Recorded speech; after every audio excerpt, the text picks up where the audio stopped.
Today on Locked On Canadiens, is Mike Matheson on the way out of Montreal? Are the Canadiens interested in Evgeny Kuznetsov? And maybe Kent Hughes should put his phone down so the rest of us can get a breather.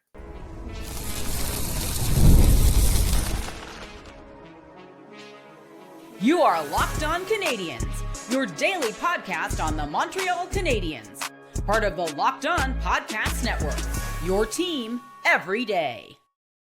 Hi there, everyone, and welcome to another episode of Locked On Canadiens. We want to thank you all for making us your first listen of the day. As you know, we're free and available wherever you get your podcasts, as well as on YouTube. As part of the Locked On Podcast Network, your team every day. My name is Laura Saba, also known as the Active Stick. You might have seen my work on Habs Eyes on the Prize back in the day. I was also a producer on Hockey Primetime for a bit, and now I've been doing this show for almost 6 years. And my wonderful co-host is Ian Boisvert. You will know his work from Rabbit Habs, and also the podcast The Build, from which I stole him. And he's been doing this for almost a year. It's almost his anniversary. And today we've got a whole lot to talk about. So Ian, are you ready to delve into Summer Rumor Roundup? Yeah, it's not often I start the show With a hat. in rumor roundup mode. The hat is already on. We don't need to do a whole bit of me trying to do a quick change like this is the Oscars or something. The hat is on. We are ready. We have two rumors to talk about. I'll let the audience decide whether or not it's big. In fact, I think the hat already kind of made that proclamation because it's not the big red one. It's a standard cowboy hat. It is a cowboy hat. So for those of you who are new to the show, whenever you see that hat, it means we are doing our rumor roundup segment, and we evaluate rumors based on number of yeehaws out of 5. So we're going to start first with the Mike Matheson one. And this one came from Frank Saravalli, which to me says it has teeth. And the question is Mike Matheson on his way out?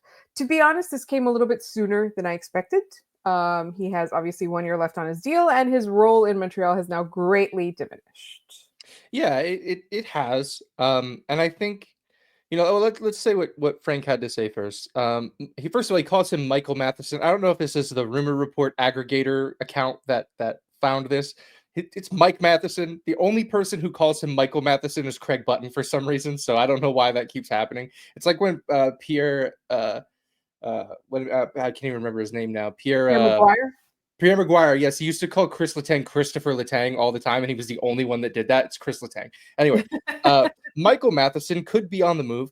That's another guy they're looking at. You can be a part of this group and resign, and if it's not a reasonable number, we're moving you. That started off as just like this sort of seems to be the natural progression of things. They acquired another top 4 defenseman. Mike Matheson is kind of on the outside of that top 4 looking in now to a certain extent.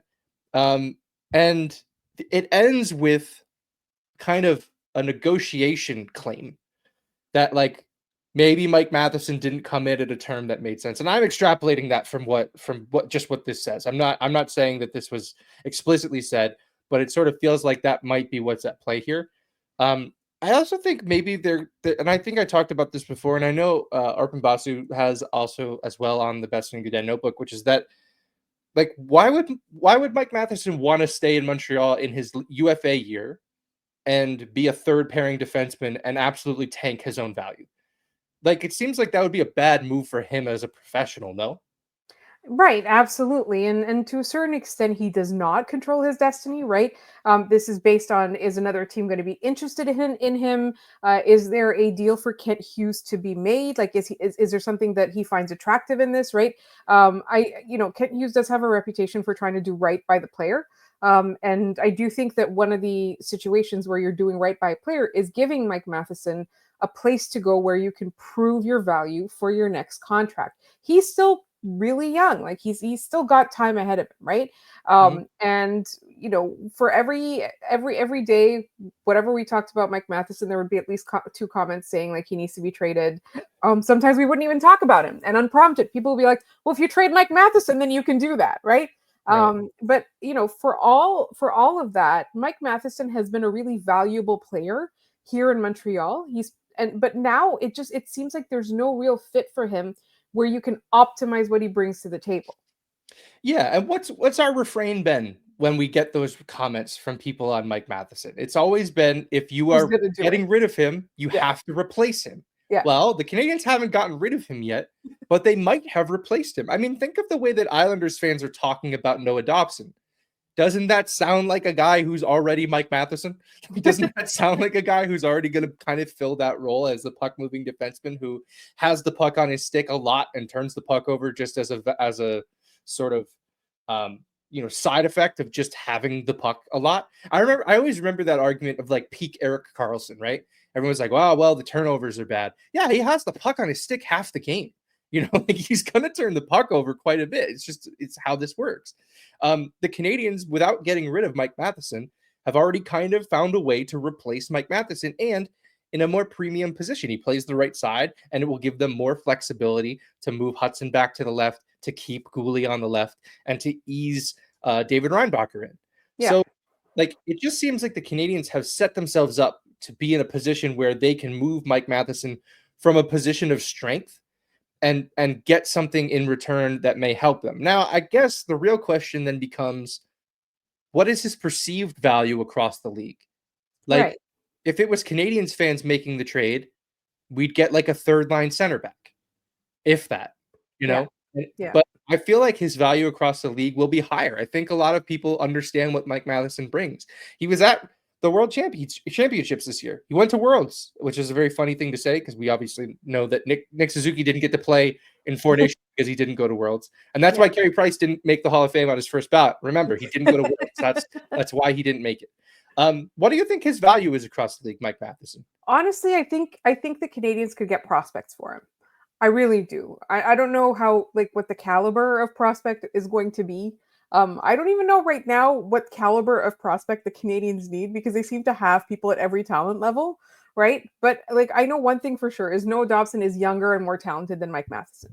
That's that's essentially like that's the key, and it sucks so much because this time last year Mike Matheson was indispensable to this team. And now all of a sudden he's completely replaceable. So I feel like, the value of Mike Matheson is, if you're an opposing GM, I said, like, it sounds like they're an adversary. If you're another GM in this league and you're coming to Montreal, like, the argument you're going to make is you don't need that guy. Why are you being so difficult? Right? Yeah, it's true. Yeah. I think the reason teams might be going after a Mike Matheson this time around is everybody has a bunch of money to spend and nobody to spend it on. Yeah. And maybe you can talk yourself into, well, we can trade an asset for Mike Matheson now, get him signed to an extension, and that's sort of our big free agency acquisition is Mike Matheson. Or like that's how you can, if you're another team, people like to use the term rival general manager a lot, which I really kind of like. It makes it seem like they're all like Pokemon trainers who are your rival. Like these guys are just, they all have office jobs. I don't know what to tell you. They have email jobs, just like we do. They have just email like jobs we do. just like we do. Absolutely. We have to demystify the role of the general manager. They're logging into Teams. They're logging into all of these things. It's the same gig as us. They just have a few more perks than we do, right? For sure. Yeah, they get to watch hockey for a living, whatever. Another area where I think this benefits the Canadiens is something we talked about yesterday in Jaden Struble. Yeah. Struble's path to an NHL roster spot is a lot easier without a guy like Mike Matheson there. Exactly. And so is Adam Engstrom's. His path to getting to the NHL is a little bit shorter now. He's probably not an NHLer just at, the thought of moving Mike Matheson. I think the Canadiens would love to have him in Laval for all of next season to just make Laval better and two, make him better. At the very least, the most like most of the season, right? Like just a cup of coffee at most. Yeah, right? But it lets that prospect know that my path to getting to an NHL spot is a little bit shorter now. So I think that's a value here that can't be understated. We knew this would happen, especially with Mike Matheson. He wasn't going to be around this team forever. David Savard retired, but it was a similar sort of decision. That would have come after the season. I don't think the Canadiens would have brought David Savard back. No, they would have convinced him to come back as like some sort of like office person. And maybe they will one day. Maybe he's going to stick around. He's from the area, so it's not like it would be a tough ask of him. Yeah. Let's do the rumor. Let's do 3 different ratings on this one. Let's start, and I'm pulling it up now with the Mike meter. Is this trade rumor magic or tragic for the Montreal Canadiens to get rid of Mike Matheson? It's magic for the Canadiens and tragic for Mike. It's tragic for me. Like it's a negative 8,000 for me on the magic or tragic scale, because this bid is now over if the Canadiens move him, and maybe they go after Mason McTavish and we can do like Magic Mac and Tragic Mac. But like that like otherwise the bid is dead, and I resent that idea. Well, the fans and the listeners can come up with something that we can use as a unit. All right, next, real quick before we go on to our next segment, realism. 10 out of 5 Yihas. Like it makes the most sense for what the Canadiens are trying to do. Entertainment wise, it's not really that entertaining until we know what's coming back the other way. They're just moving a player. Yeah. Or if they move him to make space for someone, what that guy is, who that guy is, right? Sure. Yeah. Completely agree. But like that we are like 2 steps removed from that. So it's tough to put that grade on this rumor specifically. Yes, absolutely. All right. We've got more rumor roundup coming up. No hat change this time, because earlier today there were some rumors that the Canadiens might be interested in Evgeny Kuznetsov, and we're going to talk about that right up next.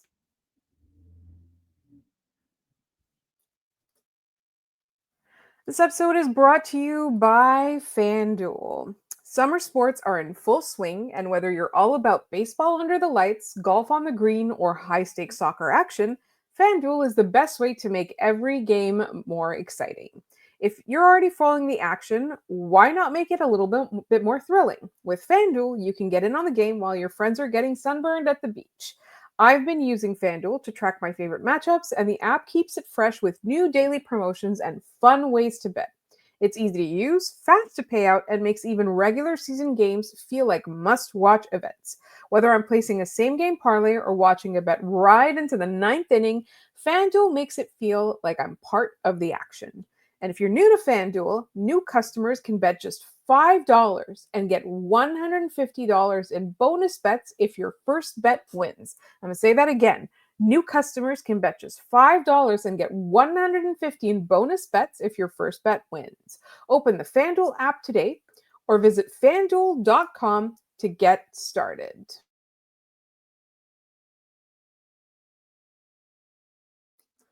All right.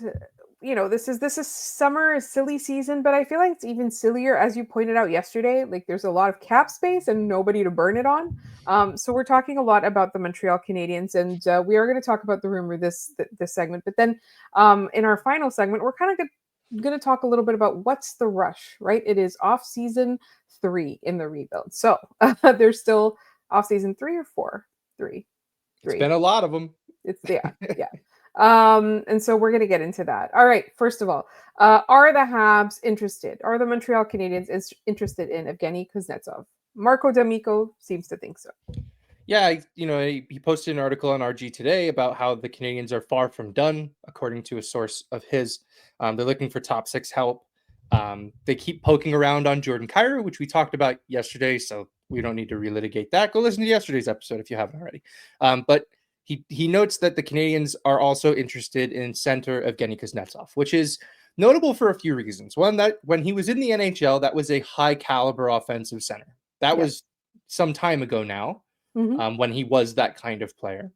But it's also notable because he'd be asked to come in and play a second line center role. And would you look at that, his former teammate in Evgeny Kuznetsov would be right next to him riding shotgun again. Do you think that factors into the Canadiens' decision at all, that they'd be giving him a piece he's comfortable with, or at least familiar with, heading into his first NHL season? I think that what the Canadiens are looking for in their 2C is which guy is going to bring the most out of Ivan Demidov, right? They don't really care if it's like somebody he has history with or not. It's which guy is going to make the most out of this situation, because Ivan Demidov is a supremely talented young player. He has the potential to be an elite superstar, right? And the Canadiens know that in order for him to do that, like most of the work has to be done by them to put him in that position. And then he just has to commit and do the work day to day, right? So I don't know necessarily if it's the fact that he's got history with him, if it's his teammate, he feels comfortable with him, or if the Canadiens are looking at Evgeny Kuznetsov in a vacuum as a center that can play with Ivan Demidov. Yeah. Yeah, I think that's right. I think their whole sort of offseason has been built around making sure they're setting that player up for success. Mm-hmm. At least, in the forward department. It's Yeah. also, defensively too. And I know this is something that they talked about on the Bassoon Goudian notebook, was that the Canadians really had one great offensive pair, and it was our offensive, defensive pair, which was whatever lane Hutson was on. Mm-hmm. And that was always playing with the Suzuki line, and the other lines didn't get that sort of offensive push. So Yes. adding a guy like a Noah Dobson gives you that offensive push for another line. Another line gets to play with a strong offensive defenseman, not named Mike Matheson, which he had a down year this year offensively because he was asked to focus, a lot on his defense. He was penalty killing most of the time. He got taken off the top power play, all of that noise. But yes, the entirety of their offseason in acquiring forwards seems to be centered around, fortifying that top six, but really to give Ivan Demidov a guy to play with. Because I think they looked at how their second line has come into the season the last 2 years and gone, this can't happen again. And yes, it was injuries both time that derailed that. But if you keep stocking up players in that spot, one injury won't completely derail that line's chances at being successful. Like Zach Bolduc, he probably starts on the third line for the Canadians if they have their say, if they get another guy in that top six. But if you lose a guy, you can move a Zachary Bolduc into the top that second pair and be pretty cool with that. He's an offensive play driver. He forechecks. He'll be getting the puck for Demidov. Like that, I think they'd be totally comfortable doing. Absolutely. And I think, so like back to the Evgeny Kuznetsov issue, I guess. Marco is connected in some way to the KHL. Like he has sources in the KHL for sure. So I don't know, like if like the Canadians have actually kicked the tires, if there's been any conversations. Is it Evgeny Kuznetsov that's interested? I don't know, but there is some sort of smoke that made its way to Marco, right? So, would you want Evgeny Kuznetsov on the Montreal Canadiens? Is a big question. On a short-term deal, like 1 or 2 years, probably no more than like $4 million. I'd be cool with that. I think that's reasonable for that kind of player. I almost wonder if they look at it as like this generation's Alex Radulov, and like, do you bring him back for a year and then, have him show it to you? The problem was with the Alex Radulov thing was he came back and he did show it to them, and Mark Bergevin balked at the price that he wanted afterwards, which was a mistake. And he let Markov walk in the same offseason. He signed Carl Alsner. It just kind of snowballed from there. It became a terrible summer for the Montreal Canadiens. But yeah, like I think if you want to bring him in on a short-term deal, I think that makes some sense for the Canadiens. And it makes sense for him too, Yeah, he wants to reestablish himself as an NHL player, which is sort of a recent development because I remember we did this segment, we did a 2C or not 2C earlier on in the offseason where the rumors were that he had no interest in coming to the NHL and he wanted to stay in the KHL. That appears to have changed, or maybe that was never true and he always wanted to come back to the NHL this year. Right. So we'll see how it plays out. The one thing I do want to touch on before this segment ends is I find that the conversation around his drug use, alleged drug use, I'll say, is very concerning to me. Not the fact that, what happened in 2019 where he was suspended because a video surfaced of him using an illicit substance. That is, that is past in the past as far as I'm concerned. It happened and it's done. Yeah. The thing I'm concerned with is everyone's attitude towards that behavior. And obviously it's not a good behavior to engage in, but like we act as if he is beyond redemption due to that, which I find, there's the old saying, like, Evgeny Kuznetsov probably won't see that, but your friends who may or may not be struggling with substance abuse will. Yeah. And that's not cool.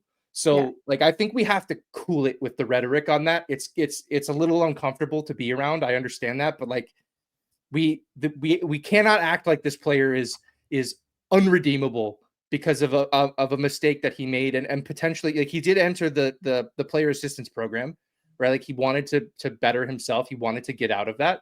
I think if you don't want the player, you don't want the player. That's fine. We don't need to go through this whole, dragging him through the mud thing, for something that he did 6 years ago. Like I have a really hard time with the language that's gone on around Evgeny Kuznetsov, and I think it's kind of our responsibility to tell people to cool it.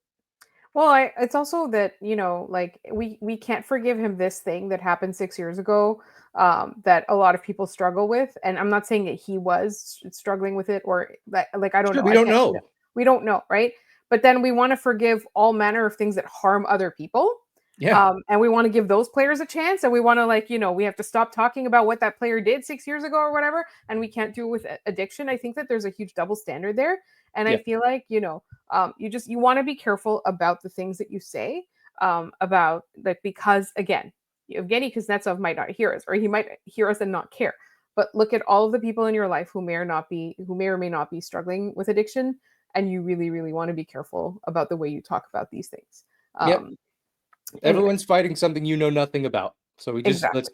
let's exercise some care towards others that we don't know enough about. It feels Exactly. weird to pivot to yeehaws on this one, Laura, but I feel I'm wearing the hat. We We have to should. do it. Yeah, yeah. Entertainment wise, are you entertained by the idea of Yes, I Evgeny am. Kuznetsov in I Montreal? am. I am It's a too. solid 4 to me out of 5.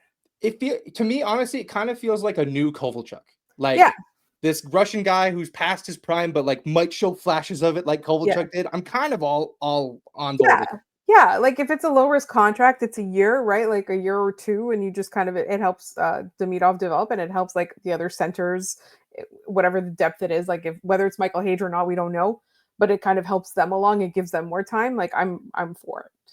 Yeah. Yeah, Realism. Is this a realism. realistic trade rumor? Um, I think that if he does come to the NHL, he won't choose Montreal, so I think it's a 1. I I think it's a little higher. I'll give it a 2.5 out of 5 yeehaws because I think he would like to play with Demidov again. I think he can see himself mentoring that player, on the ice and teaching him how, good NHL habits. I think he can be a guy that can and just kind of help him adjust to life in North America.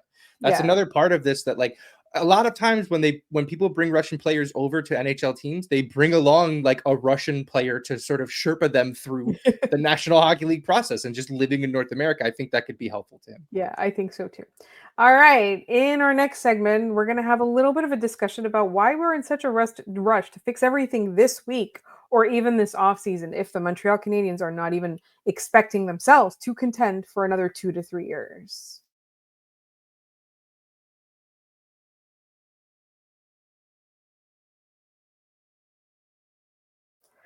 Quick hat change. The bit is still alive. All right, for those of you who are new to the show, we are running a contest and we are almost there. So Ian has these lovely signed pictures. One of them is of Josh Anderson looking extremely handsome.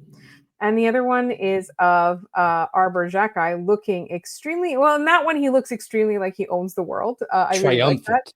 Yes, triumphant. Are you not entertained is what it looks like he's doing. That's exactly it. So if you're on YouTube, you will see it. And they're both signed, and Ian is giving them away. He is giving away his Habs stuff. Take my And so stuff. yes, take his stuff. There's some untouchables there too. um, but so if you are not subscribed to us on YouTube yet, please do so because this is a contest for YouTube subscribers. And please leave a note, a comment saying contest entry. You only need to do this once. So if you did it already a couple weeks ago, you don't need to do it again. So just put a contest entry in the comments. Once we hit 4,500, which we're pretty close, we're going to give Josh Anderson away. And once we hit 5,000, we're going to give Arbor Jacki away. We did this contest like with a listener contest, and it was another signed picture. I believe it was Carey Price. And that one went over really well. Yeah. And our listener that received the Carey Price picture was very happy with it. Anyway, so that is our contest. Please enter it. We are getting really, really close. So 4,500, almost there. It's Josh Anderson. 5,000, it is Arbor Jacki. You need to be subscribed and you need to leave us a note saying contest entry. We do listener ones as well, just for the listener, the podcast, the audio podcast, but this one is a YouTube contest. Subscribe to us on YouTube. All right. I almost forgot what we were going to talk about right now. So I have a question, Ian, for you. Like, Yeah. are you in a hurry for the Montreal Canadiens to solve their problem at center and to also determine who their goaltender of the future is? And to also have figured out where Reinbacher sits, fits in the defense, and have him be an NHLer. Like, are you in a rush? I'm of two minds about this. I think the Canadiens have kind of done themselves no favors in this category, by virtue of them making the playoffs maybe a year or two before we expected them to, and then also going out and getting the biggest defensive trade chip available in Noah Dobson.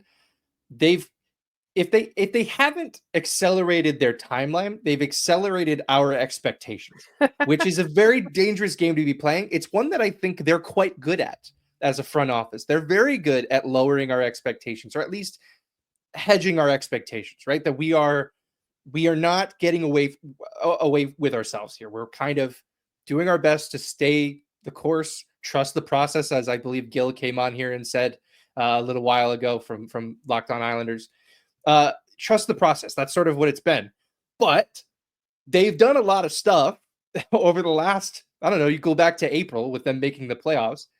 That points me in the direction that maybe we're kind of past that a little bit of like we can be patient, but we cannot be complacent at this point. Like there's no more tanking. We're done with that. We're not doing that anymore.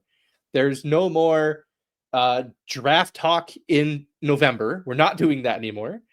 Like we've entered we are in a new phase of this rebuild. Like we are past the point where we are just accepting we're going to be a bottom 10, bottom 5 team, and we're just going to have to white knuckle it through the regular season and then just end and talk about the draft and just run tankathon every 20 minutes. Like we're beyond that. So I'm not in a rush, but it certainly also doesn't help that there's no hockey happening right now and we're all kind of just left to our own devices. And I think idle minds will come up with just about anything they can. I think that's kind of where how we end up in the situation we are now, where everyone's like, we need a second line center. Why are they going after Kyrou? We need a second line center. Why are they trading Matheson? Like, I feel like that's what gets us here. Yeah. And I think like this is something that's really important is Kent Hughes himself said 3 years from now. And it reminds me a lot of In the Mix. It reminds me of In the Mix. At the beginning of the year, they said we want to be in that mix there. But in their minds, they wanted to make the playoffs, right? So when Kent Hughes is telling us 3 years from now, in his mind, he wants 2 years from now, right? He wants it much sooner. But he can't go out and say that, right? Like that is the recipe for failure. Like you overpromised and underdelivered. He wants to underpromise, overdeliver, right? So I feel like we like attach a lot of anxiety to these discussions that we're having about, like you said, why are they going after Kyrou if they need a second line center? It's exactly what you said, right?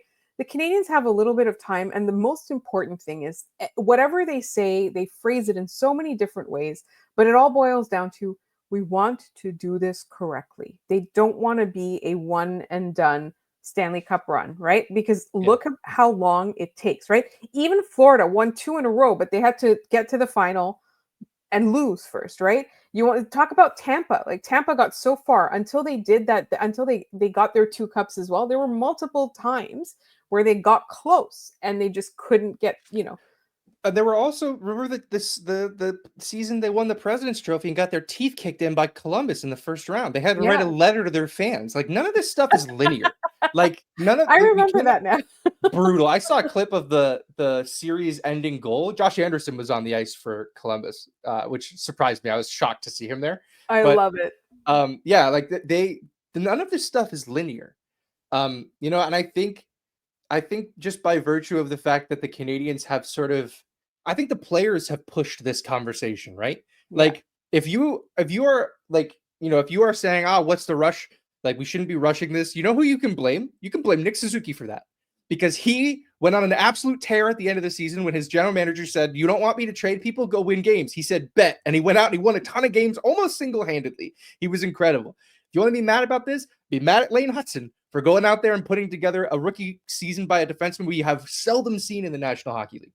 Like, if you want to be like, oh man, I can't believe they're doing this, blame the players who have put that pressure on the general manager, right? They've put that pressure on this front office by saying, hey, this core is ready to go now. Start adding and we'll reward you for that. Yeah.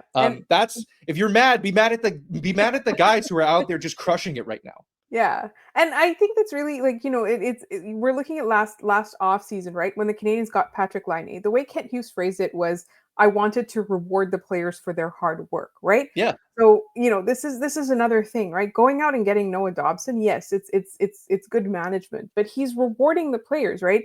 Like he's taking a little bit of pressure off of Lane Hutson, so you can have two offensive defensive pairings, right? He's giving, like you said earlier in this in this episode, like he's giving that second line a chance to have an offensive defenseman supporting them, right? So Yeah. he is rewarding them. I think it's just the one thing that I do want to caution is that the Canadiens' bottom six right now is a giant. It's Jake Evans and guys. Yeah. No kidding. Right? And I wonder. You got to figure it out. Yeah, and I wonder how they're going to do that. Like I mentioned this in a few episodes ago. I'm excited to see how they handle that bottom six because it's the first time that this front office will have a chance to do something about this bottom six. Everybody that was there, with the exception of Emil Heineman, was a guy from the old guard. And now even Emil Heineman's gone. So they're like essentially completely turning over that bottom six. Sammy Blais is the first addition. I think he'll be the Mike Pezzetta of this season, where he's a perfectly useful 13th forward who I think they'll feel a little more comfortable playing than Michael Pezzetta. I wonder how long that lasts in Toronto for Pezzetta. I genuinely just don't know how that's going to go. But like they're going to have to figure out how to turn that over. If anything, the rush should be on that because they need those guys for next year. Like go find your bottom six, forwards. Go find, I don't think you need to find a seventh defenseman. You've got 9 defensemen. Definitely don't need that. But just more than enough. Yeah, go find guys that you're comfortable playing on the penalty kill and comfortable playing lower in your lineup, and let's see what this core has and get more information and take another big swing next summer. Yeah, absolutely. All right, so that's that. I just wanted to talk about that because we talk so much about the center and blah blah blah. You got to solve this. You got to Jacob Fowler. Blah blah blah. The Canadiens don't currently have a bottom six for next year, so we got to worry about that. All right, it is time for our trivia, so we can get out of here. Yeah, yesterday's question was in honor of Jacques Facepunch correcting us on our trivia. So it was an Arbor Jacques question. Arbor Jacques weighs in at 6'4", 240. Who was the last Montreal Canadian to be at least 6'4" and at least 240 pounds, according to Hockey Reference? Do you remember the answer to this one, Laura? I do remember the answer. You gave me the hints. You said it was controversial and his time in Montreal was very short-lived. It took me a while to get it, though, because I guessed the same thing as all of our listeners guessed. I guessed Hal Gill. There was a Georges Larac in there. I guess all those guys. But it was, in fact, one John Scott. It was John Scott. I never realized how large John Scott actually was. 6'8", 260. That is a gargantuan human being. The only one who got that right was the guy who used to occupy the square I am currently in Scott Metla, who as soon as we hung up the call, I said, Scott's going to get this one. And he did. The other answer that it almost was, and I thought it was going to be this, which is why I was kind of devastated when it wasn't, was Douglas Murray. He was 6'3", 240. He was 1 inch away from being another trivia answer on this show. Love to bring up Douglas Murray anytime I get a chance to. We should try to make him an answer once a month. It's gonna be hard though. It'll be the daily double of this show. Like just hide it somewhere in the month. Everyone's just gonna every video is just gonna have 15 Douglas Murray comments now. Like just shoot your shot. Today's question, we talked about Mike Matheson. Mike Matheson has been traded twice since he was drafted in 2012 and might be on the move again. How many players taken in the first round in 2012, like Mike Matheson, are still playing for the team that drafted them? So how many players in the first round of the 2012 draft are still playing for the team that drafted them? There's a trick answer to this now, but do your best at answering this one. I'll reveal the answer tomorrow. If you know the answer, put it in the comments down below this video. Send it to us any way you know how, and we'll give you a shout out on the next episode of the show. You were the man, so always participate in our trivia. It's good fun. We love it. Programming note, the wonderful K-Mom of the Game Over Network has promised she's going to come on sometime soon. So our people are talking to her people right now, and we'll have an episode with her very, very, very, very shortly. In the meantime, please subscribe to this podcast wherever you get your podcasts, as well as on YouTube. Do not forget the contest. You can also find us all over social media where we're posting. We are Locked On Canadiens on Blue Sky, Locked On Canadiens on Instagram, Locked On Canadiens on TikTok, and Locked On Canadiens at Gmail, where you can send us mailbag questions. You can send us, lots of observations, just, discussion points and things like that. We love hearing from you. We've actually got some really fun things to ponder for our next mailbag. So again, that's Locked On Canadiens at Gmail. You'll find me on social media at The Active Stick. You will find my co-host at Maybe It's Ian. We want to thank you all for listening, and we will see you all tomorrow.